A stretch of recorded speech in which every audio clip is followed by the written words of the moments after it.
Okay. Panel, think about the little things that make you happy in life. Meeting up with your friends, going for a walk in the snow, going to a restaurant with your parents. These are all luxuries that people who are 80 years old cannot afford. At that stage in life, you're likely riddled with diseases, confined to your room except for weekly medical checkups. The life that Mimi would live outside of San Junipero is likely painful, monotonous, and somewhat dehumanizing. This simulation is a once in a lifetime opportunity that we think that you should absolutely take. I'm going to do a few things in this speech. Firstly, a model, then two arguments. Our first claim is on why you live a better life now. Secondly, on how this massively benefits Mimi's family. Firstly, then on the model. Number one, your life in the simulation is likely to be broadly similar as the one that you had in your previous life. This is because you are the same person with no memories of your previous life, and the simulation is very similar to reality. Secondly, Mimi is probably an average person. She does not live a lavish existence on either side of the house, but she's probably not in poverty either way. Thirdly, this is an actor's motion about what Mimi actually cares about. We think that what she values are twofold. A, happiness. Like most human beings, she likely wants to be as happy as possible for as long as possible, and she wants to be fulfilled. B, she probably cares about her family, and this includes both her living family, so her children and her grandchildren, as well as her deceased family, which is her parents and her spouse. Lastly, Mimi is likely fully aware of the technology and what it entails. We envision this to be similar as any medical treatment, where a doctor is there to administer this, and prior to doing so, you're giving information about the procedure. And like many procedures given to old people, there are likely people there who administer tests to make sure that you're mentally sound and able to consent. Given this setup, then, first argument then on why you live a better life now. Why is your life in the simulation likely to be good? The first reason is because you get to reunite with your parents and your lost loved ones. These are people that you could have lost decades ago and never could have seen again. The intuition for how valuable this is that when people are in mourning, they say, I would do anything to have them back. The chance to see your deceased parents or your partners again is likely invaluable. But the second reason why your life in the simulation is likely to be good is because you'll live a far better quality of life than an 80-year-old grandma. Like age 20 to 25 is typically the athletic peak of someone's life. They have the least amount of disorders, diseases, or pain. You can live in your prime again. Regardless of any other condition, being healthy is one of the most fundamental conditions for being able to be happy. But lastly, you're able to live for longer. When you're 80 years old, you probably don't have much time left. But when you're 20 years old again, you know that you have at least 60 more years of your life to live, and we think that is a benefit. Why is all of this really good? The first reason is because in the moments before you enter the simulation, you are truly happy. You no longer fear death because you know that you'll be in a simulation for at least 60 more years. You look forward to seeing your parents again, people that you've lost for a long time. But the second reason why this is good is because you get more choice. This allows you to choose when you want to go and how you want to go. We think that death at age 80 is often sudden. Maybe you go to sleep one day and you just don't wake up again. But choosing to enter the simulation is something that you have full control over. You can choose when you want to do it, meaning you can properly say your goodbyes, write your will, and make your peace with the entire situation. Lastly, we think you're likely to be happy within the simulation. Here, opposition might point out that you don't remember anything, but we say that this is perfectly fine. Like, think about our lives right now. We don't remember most of our lives anyway. Most of us in 20 years will have no idea we did this debate tournament. But if we go through our memories, it's just a few hours of stuff, but we would still say that all of our experiences overall are meaningful, and we would rather do things on a day-to-day basis that make us happy, even though we don't remember it. Why then is your alternative life in reality likely really bad? The first reason is because of all of the biological harms of aging. As you grow old, life really sucks, right? Like you get things like cancer, chronic pain. For many people, your teeth fall out. You can't eat certain foods anymore. Like life as an 80-year-old is just super painful. Secondly, grief. You lost so many members of your family. If you're 80 years old, your parents are almost certainly deceased. Your spouse, the love of your life, is also dead. And these are losses that, like most people, you'll probably never fully get over. And staying in the real world means that you are guaranteed to never see these people again. Thirdly, discrimination. We think that society Society shuns older people. There's an elder loneliness crisis right now where depression rates are through the roof, where we know that Mimi lives alone. She likely can't work, can't drive. And in particular, society treats aged women really badly, where they're shamed for being incredibly unattractive, for example. Lastly, a looming fear of death. The average lifespan for a woman in the US is 81 years old, meaning that for an average person, you literally only have 12 months left of your life. And this is exacerbated by the fact that you live alone with no one around you. The logical conclusion of the argument is this: we are not saying that life in the simulation is going to be perfect, but we are arguing that it is significantly better than the life in the real world as an 80-year-old on the verge of death, and that is what makes this decision so good and so meaningful. Before I move on to the second argument, I'll take a POI. Hearing none, I'll move on to the second argument on benefits to Mimi's family. The premise of this argument is very simple. Regardless of whether or not she's happy in the simulation, this helps Mimi's family get over their grief, which is probably something that Mimi cares a lot about. What are the harms of being the family of an 80-year-old woman? The first thing is a lot of grief and pain. This is gruesome, but you'll probably know that Mimi will be dead soon. You dread every hospital visit because each one could bring bad news. It's also very painful to watch someone fade away, to see them getting weaker every time you visit them, to see them eat less and less every day and know that there's nothing you can do about it. But secondly, there's a lot of burdens as well. It is very difficult to take care of someone who is so old. You need to bring them to the hospital for regular checkups. You need to pay for expensive medical procedures. For many families, especially ones that can't afford expensive retirement homes, it's very labor intensive and extremely draining to take care of an 80-year-old person. What then are the benefits of her going to San Junipero? The first thing is that you get peace of mind. Perhaps it is true that you get like 1 year less with her or like a few years less with her, but you know that she's living in her best condition. And I think that this is comparatively better than watching her suffer with like a lot of diseases or like possible like bad medical visits. But secondly, choice. One of the worst parts of being old is a lack of choice, where death seems to be unavoidable even if you aren't ready to leave the world yet. We think that it can be very comforting as a family member to know that your grandmother got the opportunity to extend her life again, and that can be a very valuable experience. Overall, given that this is an act of emotion, we think that Mimi's family and the peace of mind that this experience would give them is incredibly valuable and something that she would care about as well. For all those reasons and more, I'm very, very proud to propose. Thank you for that speech. Calling Op 1.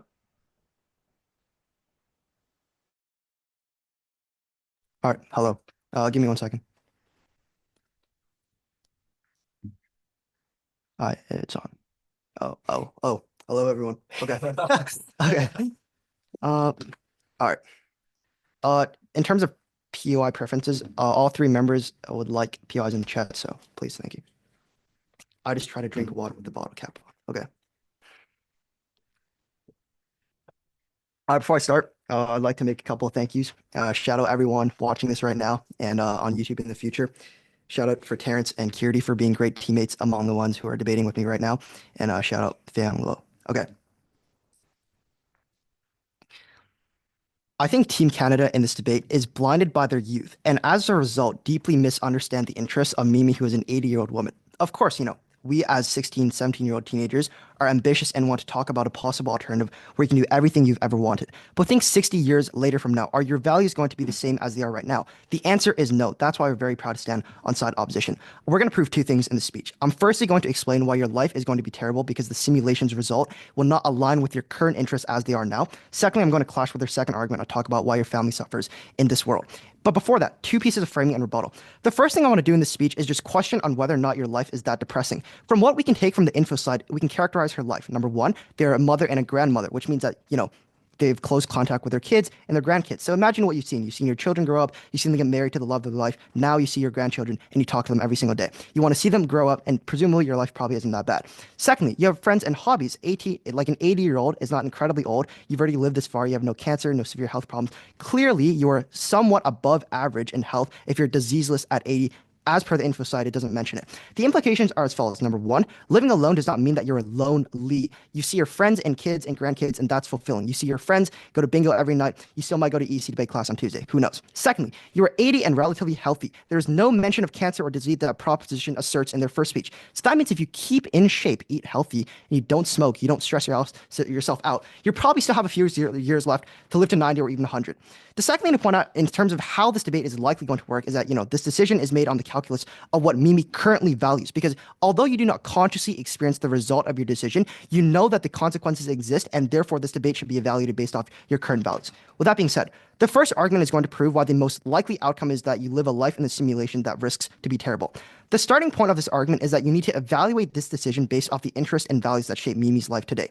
At 80 years old, Mimi has a very, very deeply ingrained set of interests and relationships and values that define her identity, her current family, her current friends, her love and loss, her relationship with her late husband, and the fact that, she built friendships over decades, the fact that she has children and grandchildren that are unique and a lifetime of shared experiences with them. People tend to romanticize the past because there's a human survival instinct to block out majority of the bad things. For example, let's say Michael turns 80. Michael won Harvard against TC 60 years ago. He remembers lifting the Harvard trophy, but doesn't remember the fact that he got benched for outrounds. So the implications that, when people live and reflect on their lives in the end, they don't think about their youth in isolation. They think about the people and relationships that they've cultivated over the past 80 years. Those bonds define your final years and interests. These are the things you think about on your deathbed. Here's a catch. The reason as to why this is so bad is because everything that fulfills her in the status quo does not exist in the simulation. There is no guarantee that in the simulation you will live the same life that aligns with your current interests and what you currently find most productive in your happiness. Your current position, no thank you, is a result of many, many different things to come together. The fact that, for example, you met your husband at a cafe.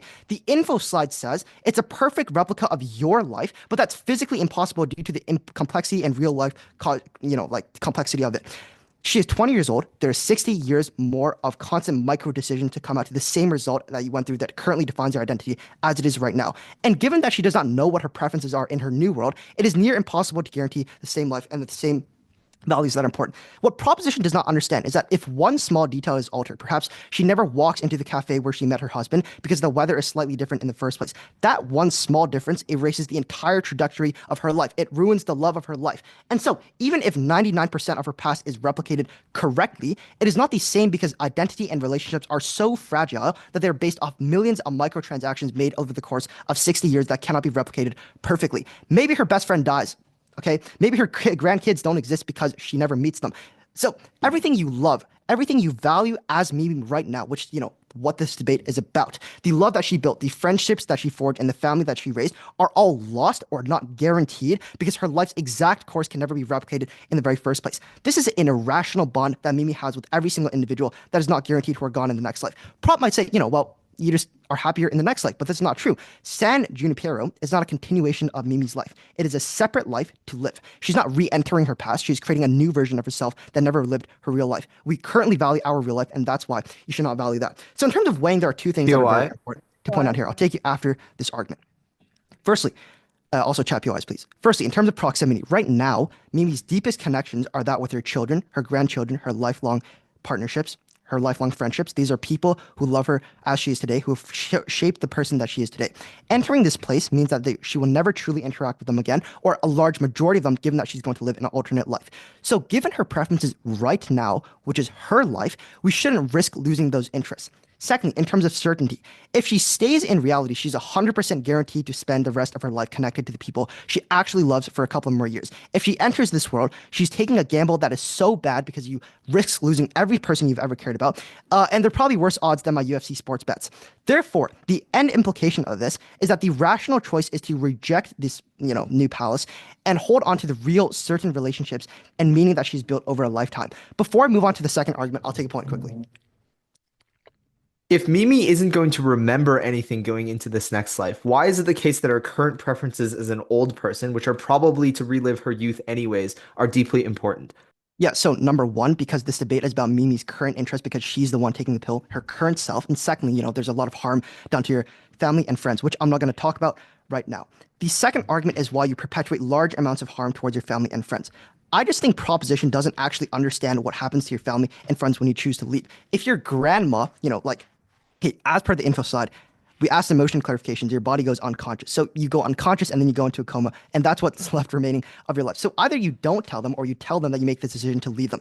This is severe pain you inflict on your family. A comatose patient requires constant medical care. Your family will have to make decisions, and difficult ones, about life support, caregiving, finances. Do they keep you alive indefinitely? Do they let you go? They ultimately have to be the ones to pull the plug and kill their own grandmother whom raised them. They are forced to watch their body deteriorate. They live knowing. So there's two alternatives, right? There's one in which you tell them, which is probably going to be worse because, now like your grandkids are like, why did grandma leave us? And your mom is like, and their mom is like, wow, because I don't know, she hates us or something. So, but the second alternative is that you don't tell them, which is arguably worse, which is that if you never tell them, then your grandkids are left completely confused and your family realizes that grandma's in a coma and then they have to pay for that. And that's very, very, very bad. The last thing to point out under this argument is that if you go to an alternative life, another set of your kids and everyone related to you will also have to go through this suffering again. So that's a lot of negative utility that you're imposing on almost everyone you interact with. So the end implication is this, right? On proposition, this is not an act of self-preservation. It is an act that knowingly causes deep suffering towards her family. So the weighing is this, right? Would you trade off or would you take fake happiness in an illusion? Is it worth the irreparable pain that she will cause towards her children and grandchildren? And we thought that was incredibly, incredibly bad. This is huge amounts of pain that you inflict on your family, regardless of whether or not you tell them or not. If you do tell them, they're going to, see that you died. And that's probably very, very bad. And there's a large amount of trauma based off of that, which means that, and the alternative is that you tell them, which is even worse. So at the end of this debate, it is very, very, very important in the next 4 speeches of constructive or responsive material that you consider Mimi's interests as of right now, what is most important to them. And that's why on opposition side of the house, we're only able to uniquely fulfill that. Proud to stand. Thank you. Thank you for that speech. Calling prop 2. Cool. Can you still hear me? Yep, loud and clear. All right, cool.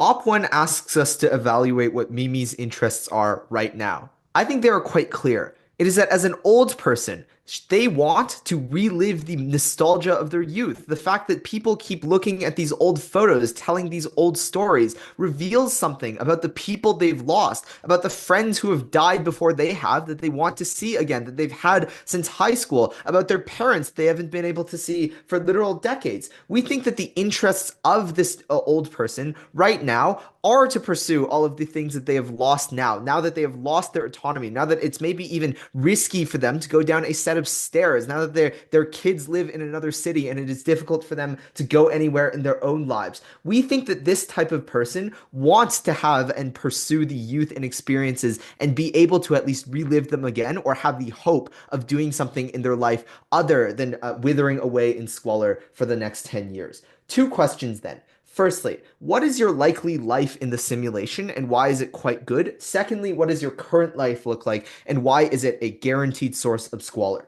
Firstly, then, on the likely life in the simulation, and what we told you all the way from Barry's speech was that you get to relive the good experiences of life now. That people who are old often carry huge amounts of grief and longing for people like their friends who have passed away, for their parents who have gone, for their own autonomy and hobbies that they can no longer do anymore. Maybe you're an avid tennis player, but now your knee just won't support it anymore. Your own hobbies, the job that you work, that you retired from, that you really enjoyed. Those experiences came with the idea of youth, and there are so many of them that can be only accessed on our side of the house. And so we think that these types of people probably make up the majority of your life. You really do miss your parents. And I think in many cases, you're willing to maybe meet a slightly different person in exchange for that. But even further, we gave you a bunch of reasons for why this kind of good experience is not, memory of this is not necessary. So we told you that, first of all, there's a revealed preference for people who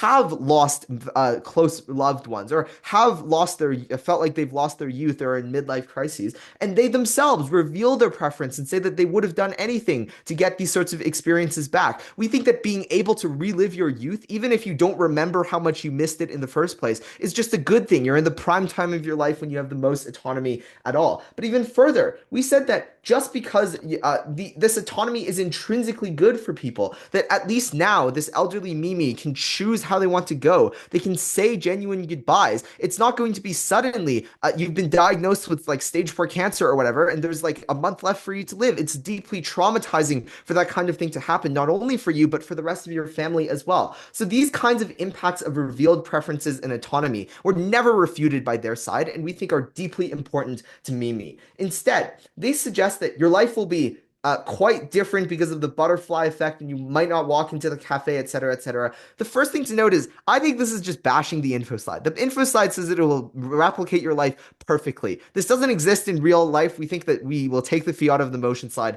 It'll be fine. But even then, even if we assume that there can be some small, minute choices, we already described to you in model why we think your life would be broadly similar. You have the same personality that's largely set by 20. You have the same family background and wealth. You have the same support from your parents anyways. Even if you didn't meet this particular person, you are probably going to have the same preferences for the love of your life and meet someone else who earns a similar amount or has a similar-ish personality. And even if that's a slightly different person, you wouldn't know that in this new memory. And I think to that end, it is likely to be good anyways. So in that capacity, we think that you are on weighing most morally proximate to yourself. So even if we bite the bullet, which I'm going to clash later, but even if we assume that this comes at some harm to your loved ones, we say that you have the greatest obligation to yourself. As the elderly person, you're the most vulnerable in your life. You are the one who had the least autonomy. And we think that pursuing these good experiences is something that's just trivially good. And on the other hand, on their side, where they want to debate about minute preferences, about whether or not you have like the particular partner you'll find,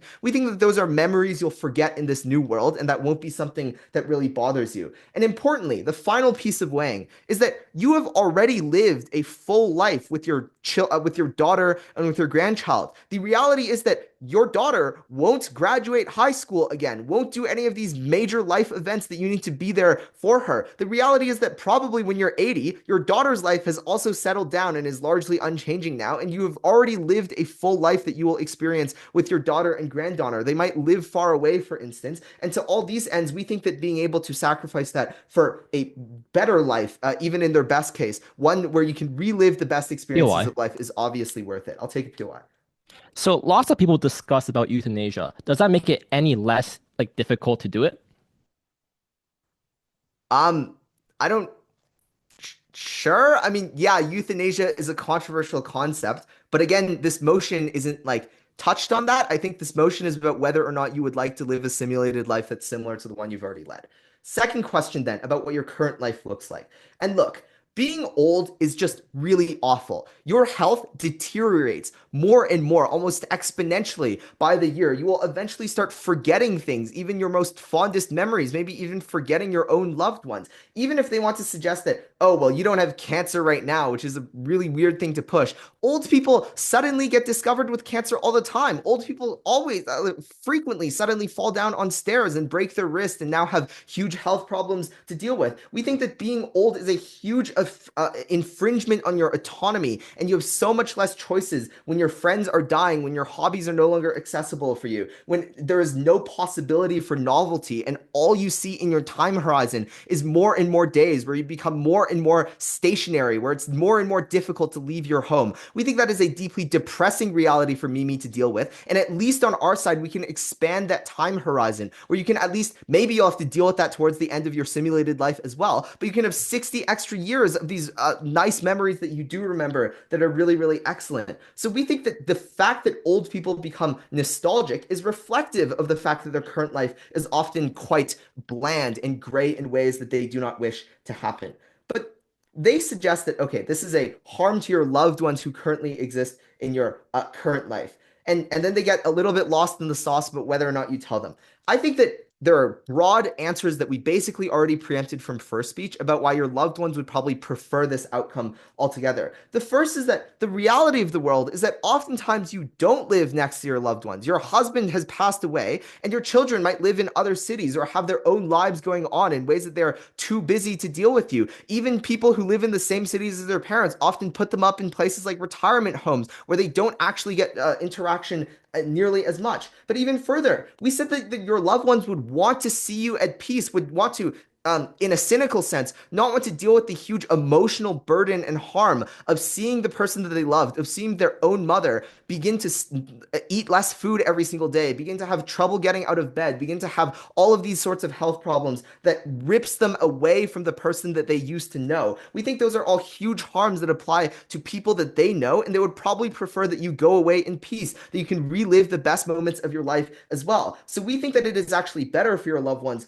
in that capacity. So what I want to leave you with then is a very clear picture of what Mimi's decision calculus looks like, which is that there is a very clear and guaranteed picture of what the rest of your life as an 80-year-old will look like. It is one where you continuously lose health and autonomy, but there is at least possibility in the other world that you can relive your best memories, that you can see your parents again, that you can do all of these things while giving solace to your loved ones that do exist in the present. For all these reasons, I'm incredibly proud to propose. Thank you for that. Calling op 2.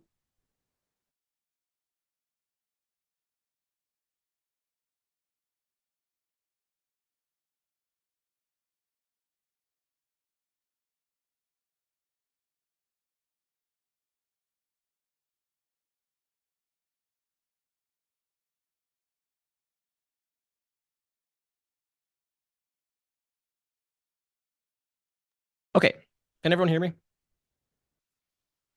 Yep, loud and clear.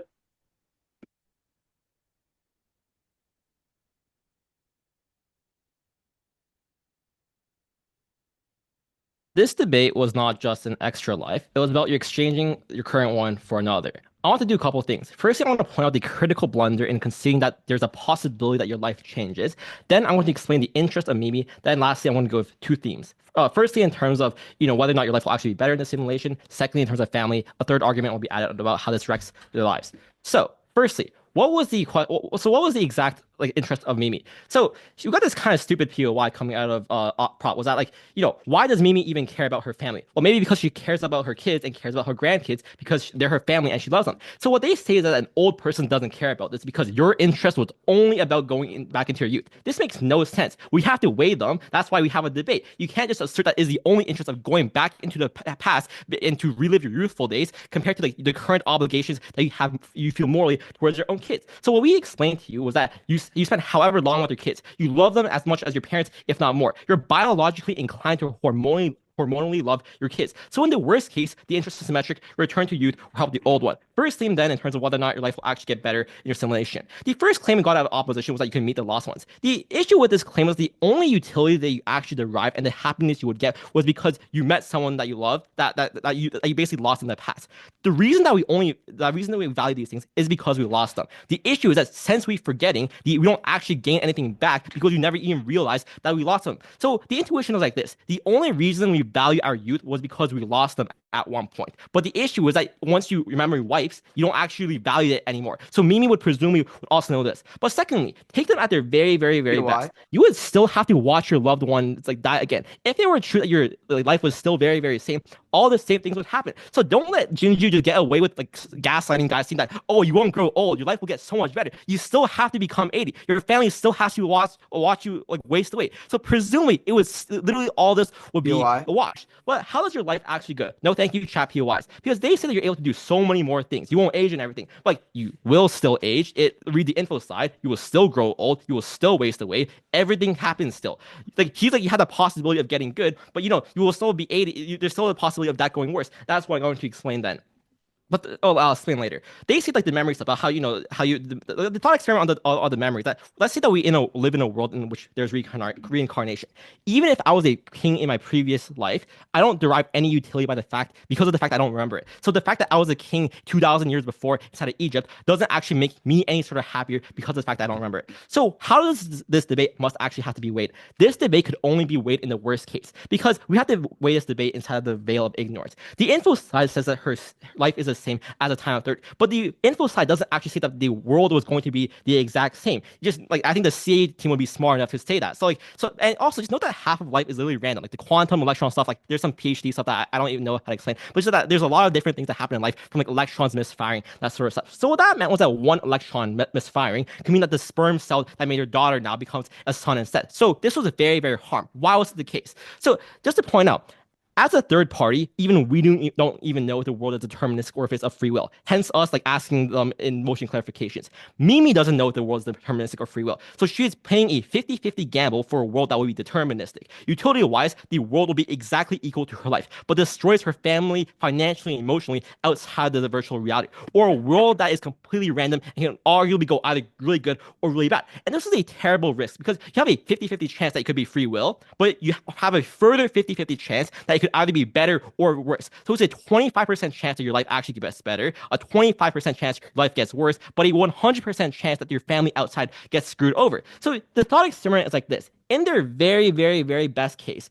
you are playing 2 games of Russian roulette. One of them is a guarantee with all bullets loaded that your family is going to get completely screwed over. But the other one is that there's a 33% chance that the free will one will make your life better, one that will, 33% chance that your life will remain equal, and one gets that gets worse. This is a terrible gamble because we have to consider it from the worst case experience. So in the worst case, no matter what, your family is going to get screwed in terms of monetarily and all that sort of stuff. But it's also just the case that presumably you can have a significantly much worse life. That was the risk that we could not take.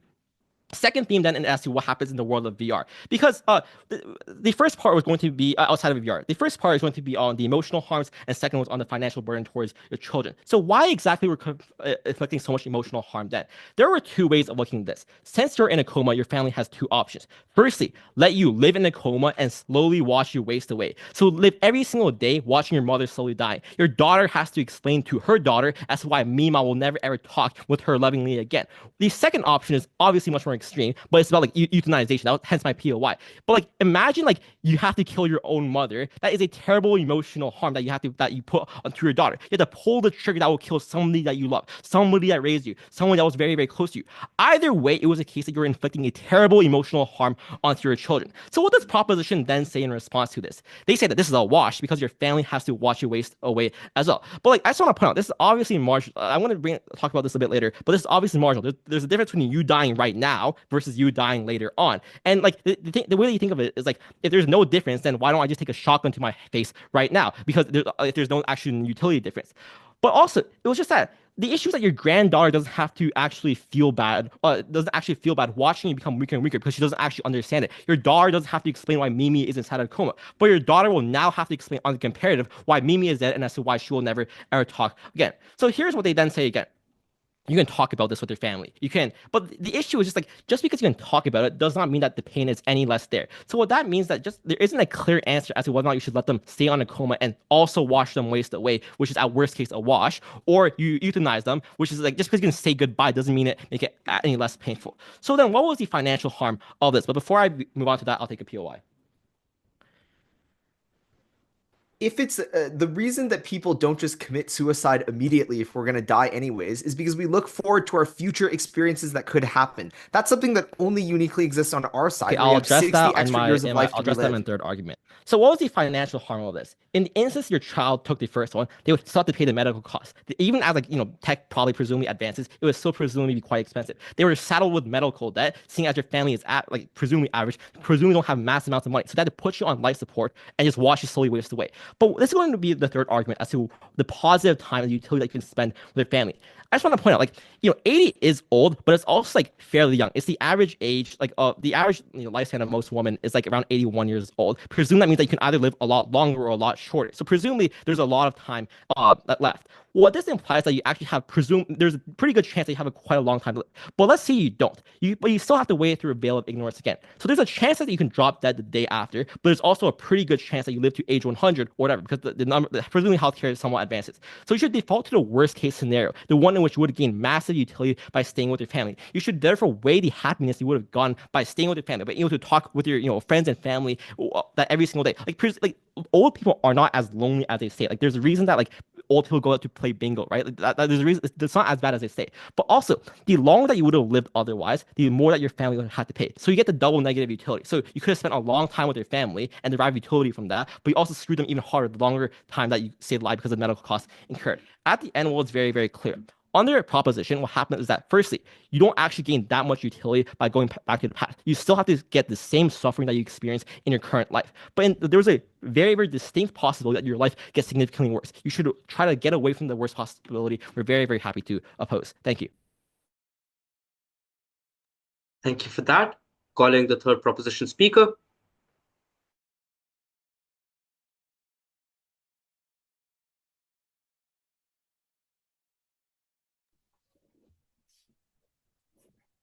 Okay, sorry, just give me a second to set up my timer. Okay. Opposition actually has a very interesting line from First, where they tell you that as you age, your values are going to change. And I think this is true, right? Because as you age, the thought of death becomes so much more imminent, that it becomes so much more fearful, that as you age, you look back at photos and you realize you're never going to see your parents again, that you've forgotten the smile of your sibling, that almost all the friends you've had since childhood are dead. It is because you are 80, and it is because that you have aged, that the thought of nostalgia, that the presence of your loved ones becomes all the more appealing, and on that basis, we are so proud to propose. I'm going to ask two questions in this speech. First, what results in a better quality of life for Mimi? And secondly, on friends and family, what's actually best for them? Let's first talk about quality of life for Mimi. The very first question I want to ask within this theme is, what is Mimi's life actually like in opposition's world? Because their entire third argument and almost their only positive impacts on like the certainty of spending time with friends and family is entirely reliant on proving this premise in the first place. So op tells you certainty that you're going to lose friends and family. What do we tell you in response from proposition? We tell you several things. That first of all, it was deeply unclear that you would be able to spend time with your friends or with your family in the first place, because most of your friends have probably died given that you're 80, and that oftentimes you and your child separate as you move older, that plenty of people have family on different continents, that the fact that the Infoslide says you live alone probably indicates that you don't spend nearly as much time with your children that opposition wants you to indicate.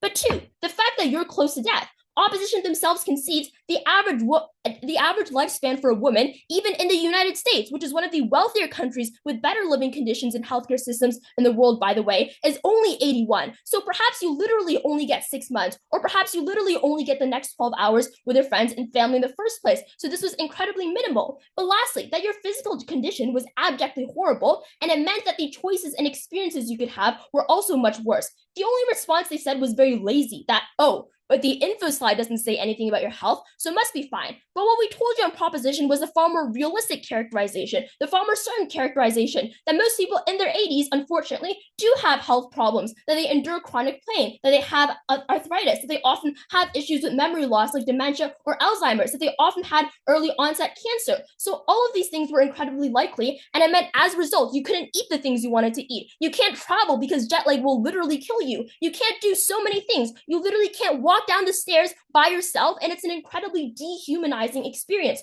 So the implication is opposition has very, very little positive benefit in this debate, that even if the alternative was entirely uncertain, that it was probably still better than what you had right now.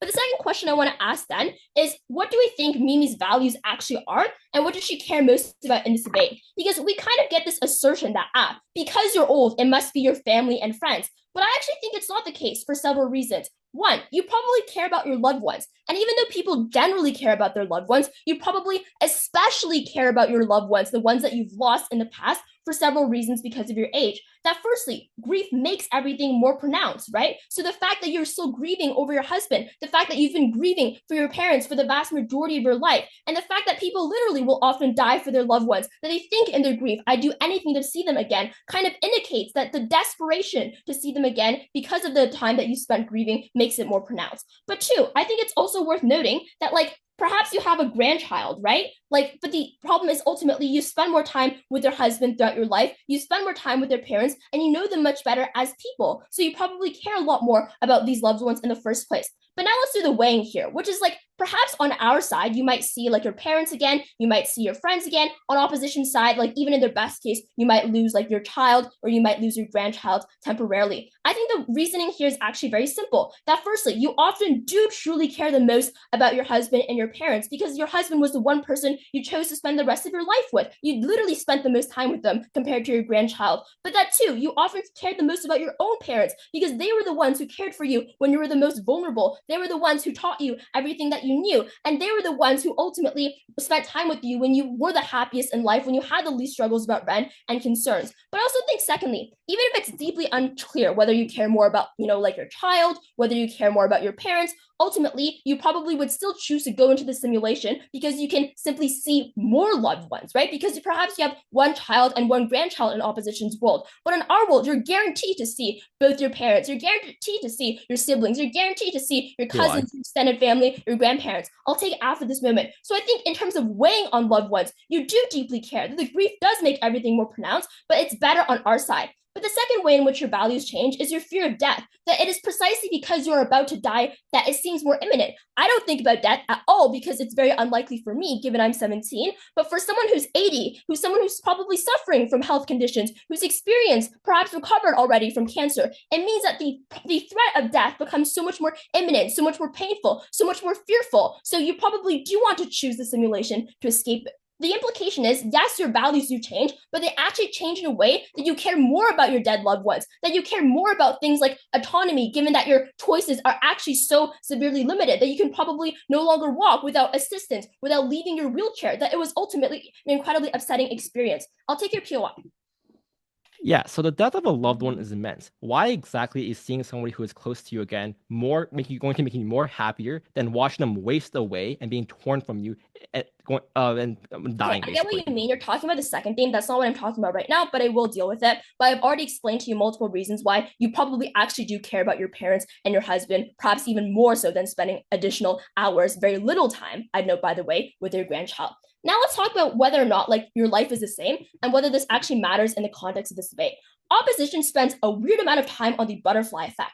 The reason as to why it was pretty certain that your life wouldn't change is because of the Infoslide. The Infoslide, the opposition themselves likes to point to in rebuttal. That the Infoslide says word for word, this simulates real life perfectly, and that you're transformed into an exact replica of your old life. So the implication is as follows. If the weather is exactly the same, if who you are, your opinions, your values, your decision-making, and the decision-making in everyone around you is exactly the same, then it probably was true that most things in your life didn't actually change, that it was probably far more certain and far more likely that the majority of things in your life remain constant. But regardless, even if we take opposition at their very best, let's be terrible. Let's say things in your life will change. I want to know just how little this actually impacts our case and why it was very lazy of them to bank on this as a response. Because firstly, it was always going to be certain that when you were transported back to your 20s, you would with certainty see your parents again, that you would with certainty see your siblings again, that you would with certainty see your cousins again, that you would with certainty see your lifelong friends again. But secondly, regardless of even if you weren't able to see your child, you would have new experiences because we pointed out one of the biggest problems and things that elderly individuals often cared about was their lack of autonomy, the fact that they were dependent on everyone around them to do things that made their life dehumanizing. But now, even if you marry someone else, you're able to make new choices and you're able to regain that choice and autonomy. And thirdly, that you were able to have new experiences, that you were able to actually eat things you liked because your gums worked fine, that you were actually able to go to do things like ski and do things that you enjoyed. The last thing I'm going to do is talk about your family and friends because I think this was woefully engaged with. Opposition basically washes out like the preparing you for death point underneath family and friends. Because it may not be bad to say like, oh, your grandma's unconscious, but it's also probably worse to say they fell down a flight of stairs and now they're dead, or that they're bleeding out on a bed, or that they have Alzheimer's. So I think it's pretty much a wash as to the extent to which you can prepare people for death. What mattered was if your friends and family truly loved you, they would probably want you to be happy. They would probably want you to see your parents again. And we think that was the delta in this debate. So proud to propose. Thank you for that fine speech. Calling the third opposition speaker. Yeah, just give him a minute. He's getting some water.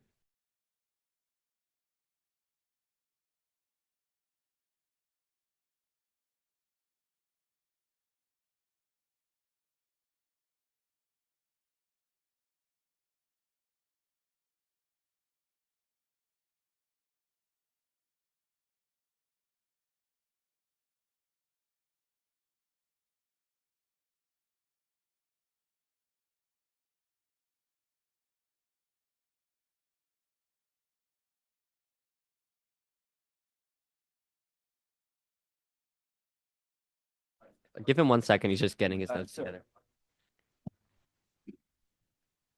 Can everyone see me? Yep. Okay, great. This is useless. Okay.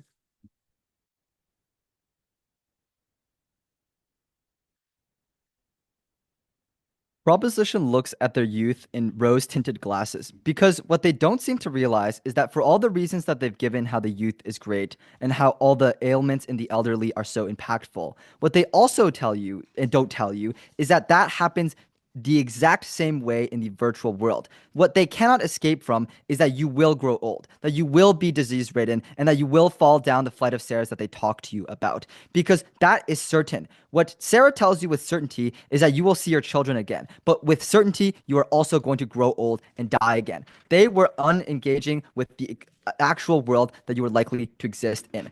I have 3 questions in this speech. First, what does Mimi actually want right now? Second, what would your life be like in the simulation? And finally, how does this choice impact your life in the real world? First then, what does Mimi want right now? Does Mimi care about her youth? I think that it is probably likely true that proposition is right, that you probably do care about your youth, but not nearly to the extent that government tells you. Because they say that the revealed preference is that people would want to go back into the life that they long for and that they would do it all over again. But we also think that it is revealed preference for people to not want to lose their life now and to lose the love of their children. Most mothers, for example, would sacrifice themselves to save their children. We think that is a very obvious revealed preference that they would not want to lose those people that they love the most. But the direct response here is that Mimi as an elderly person obviously has different values than what they were in their youth. So sure, maybe you cannot play tennis anymore, but you can also play with your children. You can tell stories of your youth that are exclusive when you're older, how you did a marathon or all of the different types of things that you were able to experience, like going hiking or things like that. People have status quo bias to accommodate to their experiences today. That's why most people, even when they lost a lot of their life and a lot of their physical abilities now, still live very, very happy lives. But even if Mimi does care about the youth, and we'll take them at their very best, why would she care about her life now more than her youth? The weighing is very obvious because it's about proximity. Obviously, people care about the people that are most approximate to them now rather than the people that literally don't exist anymore and the 40 years that existed in the past. Obviously, we can romanticize memories to make us feel better about the life that we lived in the past and glorify our past. But clearly, the people that matter the most in your life right now are the people that are the most approximate to you, your children, the people that matter the most. So government would forfeit your time that is left with your children for something that is far away many, many decades ago that you've probably forgotten about already. So now that we've proven to you that given that probably you're likely to care more about your children than you do about your own selfish needs, we'll take them at their best. Maybe both matter. But what would your life be like in the simulation? I want to observe and posit that your life is probably very different from the life that you actually lived in real life. Because if you look at the info slide, they are literally wrong. It never says that your life is exactly the same. It's that you got transported back to the way that things were exactly the same. This is because of the Heisenberg's uncertainty principle. You cannot determine the position and velocity of the things at the same time at the molecular level. This is important because this means that things occur randomly. Wait. So even if you reload at the exact same space and time, things are going to play out differently. That's the HL Chem analysis that I've given you. Importantly, this proves that you will never actually meet your loved ones, your children or your grandchildren. If you miss the bus with your husband because of something that happened at an electron level, that could be incredibly horrible. But look, even if you live the exact same life, why is that still bad? Because the utility becomes completely wiped anyways. So your utility stays at a net zero anyways. Proposition can tell you all the reasons as to why your benefits could come from your youth and that all the things right now are really bad. But guess what? You experience that at the exact same way anyways. So when you fall down your stairs and that is a viscerally horrible experience for you, you have to do that again in your virtual life. So sure, you get to experience your 20s and your 30s, but you also have to experience your 70s and your 80s. Proposition cannot dodge that. So all of their negative analysis about how people being ill or not is really, really bad or not being respected, that exists on their side to the same extent. But why do you not gain utility from things that you forget? I think this is very clear. Because if I, for example, go blackout drunk and I do a bunch of really, really great things, I win the World Cup, I score a hat trick or things like that, that doesn't matter because all of those memories completely disappear anyways. That's because you cannot derive anything that never existed in your life in the first place. But look, we'll take them very, very charitably. Maybe the world is deterministic, or it might not be deterministic. Why is our characterization of the round the one that you should buy? Because importantly, we don't know if the world is deterministic or not, so we ought to not take that chance in the first place. Given that Mimi is probably religious, because the vast majority of the world today is religious, she likely believes in things like free will. She likely believes that things can change on a molecular level and things like that. That means that she believes that she'll never meet her loved ones again, that the people that she embraces today are never the people that would exist in her alternate reality. You forfeit all of those people on proposition side.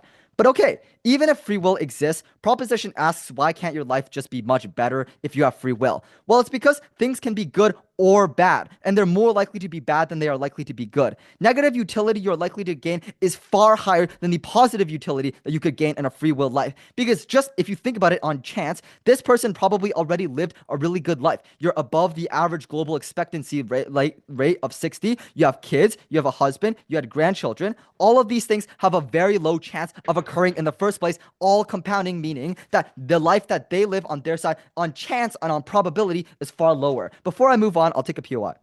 So you still haven't engaged with the fact that you're probably going to die soon, and it's deeply unclear the relationship you actually have with your grandchild, whether they even live close to you. So why is your counterfactual ever good? Wait, so you say that all of the world is going to be deterministic, which means that you also die at the exact same moment. So what actually changes in this debate? You need to prove why the world that you live in that specific virtual reality, is so much better than the world that you live in now. Obviously, that doesn't work. How does this change impact your life in the real world? So look, at the end of this debate, it might be very, very unclear to you judges as to whether or not you should actually buy the world is deterministic or not, or what someone actually values. But I think what we can say for certain is that you value the people around you right now for certain, and those people exist, and we know that they exist. Why is it the case that you hurt them really bad? Because you're probably just not likely to tell your family at all. And the reason is that literally you're asking your family to decide if they should kill you or not. Basically, that's what it's telling you. It's the difference is whether or not you're making them eat a pill or you're shooting them. Obviously, both of those things carry a lot of emotional baggage. Even if you do tell your friends and family, that is still really, really bad, as Charlie has told you, because this means that you have clearly very emotionally charged and grieving talks, long talks with your family who probably disagree with each other on what path to actually take. But even if you tell your family and friends, why is this choice still really bad? And why is it, even if they agree initially, why is this really bad? Because the time that you spend in your coma creates regret for your children and your parents. They ask, what if I never made that decision in the first place? What if I could spend more time with my grandparents? What if they could live to 100 instead of 80 like a lot of other grandparents do? It creates alienation because you have the more time you spend in the coma, the more time you question whether or not you made the right decision. If your grandma was selfish, whether or not your grandma actually loved you in the first place, and which is why she left for like another virtual reality and a VR headset.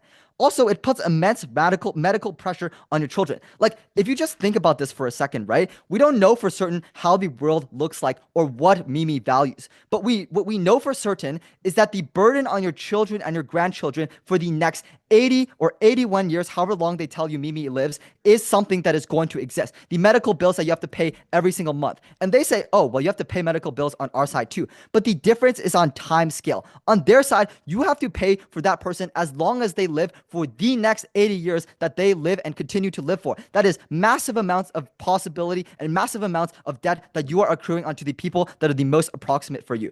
Vote opposition. Thank you for that fine speech. Now calling opposition reply.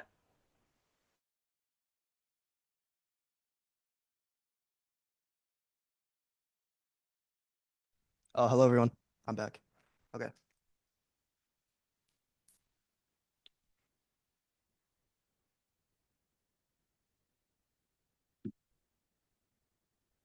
So, in the end of what seems to be a very, very convoluted discussion, this debate is ultimately about comparing two mutually exclusive lives.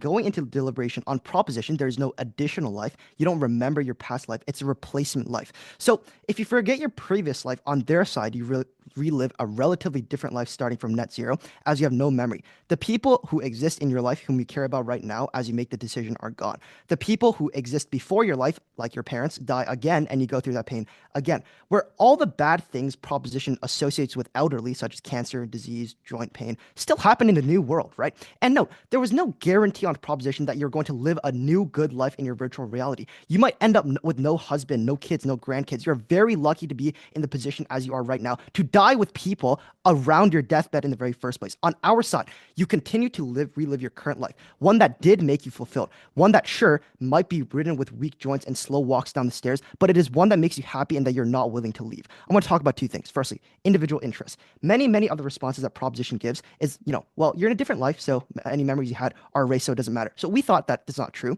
This debate is about the current interests of Mimi. And the reason for that is because once you're in the simulation, you will not remember whatsoever. So the interests of that life, the alternative life on prop, where you are in an alternative reality, are less important than that of the interests of your current life, because that's who you are right now as you make the decision in this debate in the very first place. So when Sarah says, old people always say, I'll do it all again. Yes, do again their current life, not a new life where people that were important in their current life cease to exist or they have to watch die again.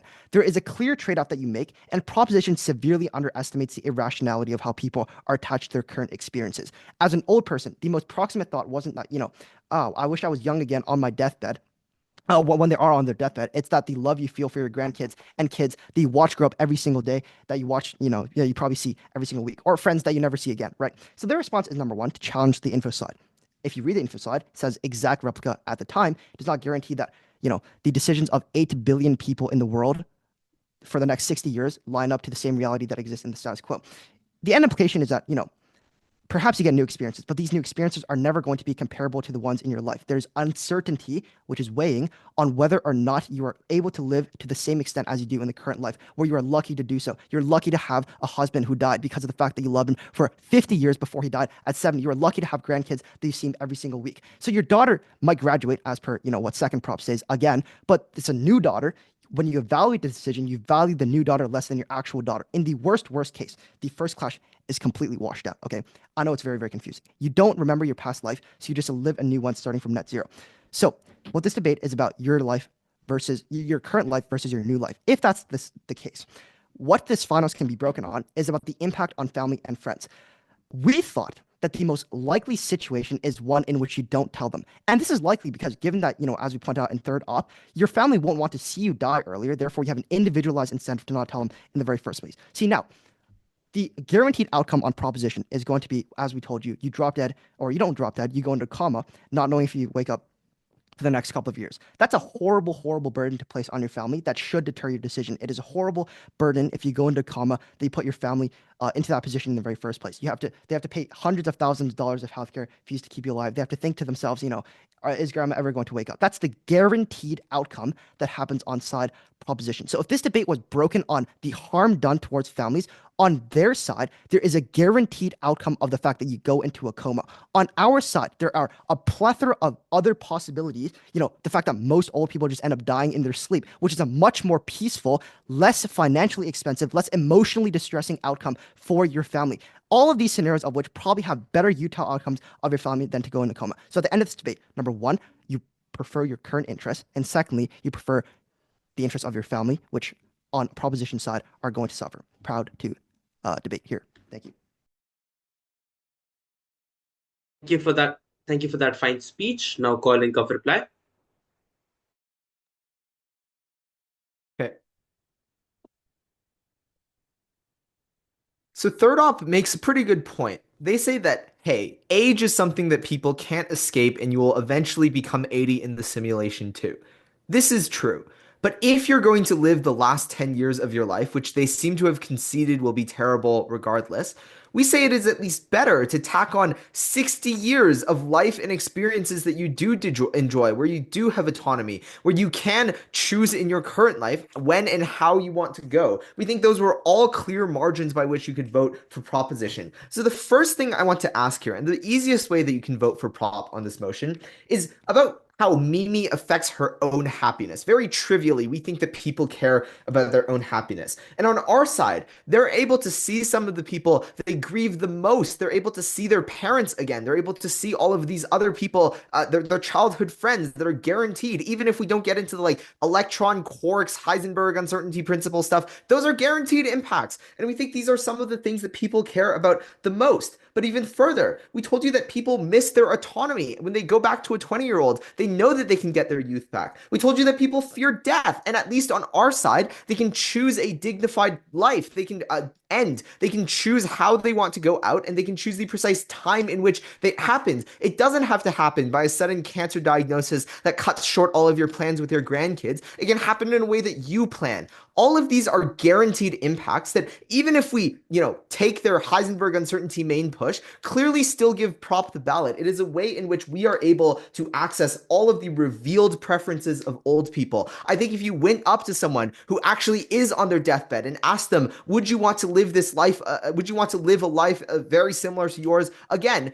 Yes, they would. They would want to do that because they miss their loved ones, because they miss their youth, and they would do much of anything to access that. So the ultimate comparative here was about whether there's 10 years of of the supposed squalor and the lack of autonomy that you have on their side, or if you have to deal with that same 10 years, but suddenly get 60 more years of life on our side. We think that was a very, very easy choice for Mimi, who misses her autonomy, who misses all of the things that age has ripped away from her, her aspects of personality, her hobbies, her ability to interact with others, her friends that have passed away, etc. So then they have this active harm push about, well, everything will be different and you're going to lose your daughter and that's going to be terrible. I think the first thing to note is that this is not what the info slide says, but more importantly, this is not what the average person who's reading that info slide says. So when Mimi learns about the information in the info slide, even as a person who's old, who wants to feel like there's a way out of their impending death, they probably wouldn't go Heisenberg uncertainty principle. Oh no, I'm going to lose my daughter. And I think they're likely to be hopeful and optimistic, even if you assume that this motion bash was true. So clearly there were a huge variety of very simple, very clear margined ways in which we access more autonomy for Mimi that she clearly would choose this option. But secondly, about Mimi's family, which is what they want to push on opposition. And the important thing here is that they never actually responded to the push that we had from first, that it is deeply debilitating for your family to watch you deteriorate as a person, to become a shell of the person that you once were, and arguably even become guilty for wanting you to stay alive. But as you stay alive, losing more and more of yourself every day as you have less and less energy and have less and less mobility and can't make choices for yourself anymore. And so they just say, well, look at how bad it's going to be that you have to explain to your kid why your grandma chose to go. But hang on. I think that's much better than explaining why their grandma no longer remembers them because of Alzheimer's, why their grandma suddenly died because they fell over on some stairs, why their grandma has all of these problems otherwise. And importantly, clearly, this is not equivalent to shooting your mother. I think this is a crazy thing for them to suggest. I think that from our first speech, we gave you a very clear picture that this was a choice that elderly people could tap into, that they could choose to go in a dignified way, and that because we know they're not going to wake up again, why do we put them on life support? This is a dignified choice that elderly people can make to end their lives in ways that don't burden their loved ones nearly as much. In the best case scenario on their side where that's a wash, you should still vote based on the concrete autonomy and value that this brings Mimi. Incredibly proud to propose.